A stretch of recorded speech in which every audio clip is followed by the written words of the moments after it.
My name is Bryce Cooper. I'm an 18-year-old currently attending college, and lately my grades have been slipping a lot, and I can't seem to fix them on my own. If this continues, I'll flunk out and have to try again next year. That couldn't happen. I couldn't let it. So I began asking around for anybody willing to tutor me. It took some work to find someone who actually knew the stuff for my course, but eventually I met a girl named Cindy Holland. She was incredibly smart, and despite taking different courses than me, she seemed to know enough about them to help me. The only problem with Cindy is that people say she is quite strange. She had quite the reputation for being the weird girl. No one really seemed to know anything about her, so I suppose they just based it on how shy and nervous she was. Or perhaps because she was always wearing sweaters, even in the summer, or maybe it was due to her unusual white hair. All I know is I've never really seen her hanging out with anybody. She was always alone, reading books or messing with wigs and makeup. The reputation had me worried others would see us and think I was a freak as well, but my only other option was to flunk out, so I asked her to tutor me. She gave me her address and told me to meet her during the weekend so we could study, which made sense to me. So when the weekend came around, I hopped on a city bus, went across town, and arrived at her place. She welcomed me in and told me to set up on the kitchen table, which I began doing. As I pulled my last book out of my bag, Cindy cleared her throat and told me that she had one requirement for teaching me. I gulped, thinking she was going to ask something really strange. Cindy began pulling out hair and makeup products and told me that she was taking courses in fashion and styling, as that was what she wanted to do with her life, and like me, she needed help and practice. She asked that while she teaches me what I need to learn for my classes, she could practice the stuff she needs to learn for her own classes. I looked at the stuff she pulled out and noticed right away that it was all feminine stuff, which would be super embarrassing to have used on me. However, we were in her house, and there was no one else around. If it stayed like that, then I suppose it was worth dealing with in order to pass. I agreed to her terms, and I began studying while she began practicing on it. She was actually really good at multitasking, as I could feel her doing all kinds of stuff to my hair, while staying focused on what I was doing.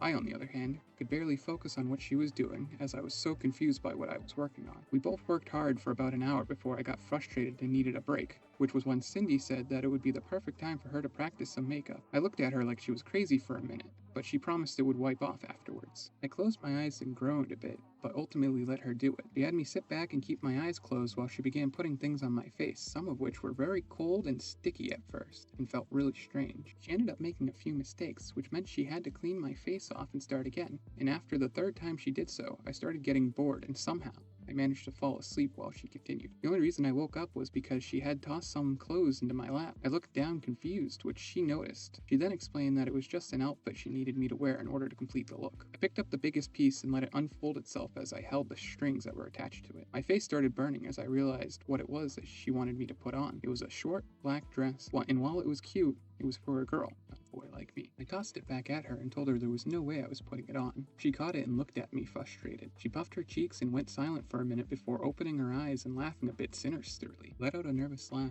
and asked her what was so funny, and that's when she told me that I could remove the makeup I was wearing with makeup wipes, which they sold at the store a couple blocks away. I looked at her confused, as she would clearly have some, but I gasped as I realized what she was doing. I was free to make the choice to be embarrassed as I walked to the store in full makeup with my hair styled, or to put on the dress for a moment. I don't live around here, but someone I know might be around and notice me, and if they saw me like this, who knows how they'd react. I don't want anybody to think that I'm a weirdo or a freak. I don't want people to think about me at all. I just want to be a normal guy that blends into the background. So I agreed to put on the dress. Cindy smiled and thanked me for doing so, then tossed it back to me to put on. Cindy left the room, leaving me alone to get changed. It normally didn't take me long to change, as I was just wearing shorts and a t-shirt, but this time it did take me a while, just because I had to get myself into a dress. I did manage it though, and once it was on, Cindy came strolling back in with a big smile on her face. She didn't say anything to me before she started walking around me in a circle, inspecting me like some sort of creep. After a few minutes, I asked if she was done, and she nodded, saying that she was happy with the results, but before I changed, she wanted to show me what I looked like. I really didn't want to see myself, and I didn't want to be embarrassed by seeing myself feminized.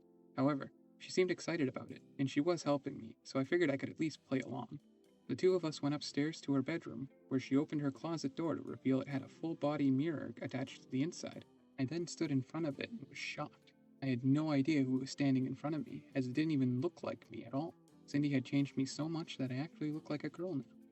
Makeup on my face, the way she cut my hair and dyed it pink, even the black dress I was wearing. It all made me look like a small, pretty girl, so much so that I was in disbelief more than I was embarrassed. After a minute of watching me stare at myself with my mouth wide open, Cindy started laughing and asked me if I thought her skills were good. I I let out an awkward laugh and told her I couldn't lie about it being one heck of an impressive transformation. I then turned around to face her, and that was the moment she snapped a picture of me. I began freaking out and asking her why she did that, and she calmly told me not to worry, that she needed the proof of her work for her class, and the only person who would see it was her teacher, and he was very professional and wouldn't share it with anybody without my permission. I calmed down a bit, still stood there a bit embarrassed. I can't imagine the humiliation I'll face if someone finds out about this, but maybe if they knew I was doing it to help her out in exchange for being tutored, they'd understand. I mean, I was basically forced to cross-dress. They'd surely have some sympathy. After Cindy took a few more photos, she helped me remove the makeup and then I changed back into my normal clothes. As we were packing up, I asked her about my pink hair, which made Cindy the nervous one. She told me that it wasn't permanent and that it would wash out within the next few days. She then said she was okay with me telling anyone who asked about it that the weird old Cindy made me do it. I seemed kind of sad while saying that, and I felt a bit bad. She clearly knew what people said about her, and despite everything that's happened today, she seemed normal, perhaps more normal than me. So I told her it was no big deal, I'd just wear a hat or something for the next few days. She seemed surprised and happy to hear that, then asked me if I wanted to do this again next weekend, and understood if I didn't because of how weird it was. I stopped for a moment and thought about it. It was weird and embarrassing, but I learned a lot, and she's got in some good practice, and I really need to pass this class. So I agreed to come back next weekend and do it again. So for the next few weekends, I'll be forced to cross-dress in order to pass my classes, which will be quite interesting. Hello, Riley here. Hope you enjoyed the video. If you did, please consider leaving a like or perhaps even subscribing. Also consider checking out my Patreon page where you can get tons of benefits from early access to my stories, exclusive stories, bonus content, and more. Anyways, thanks for watching the video. I hope you have a wonderful day.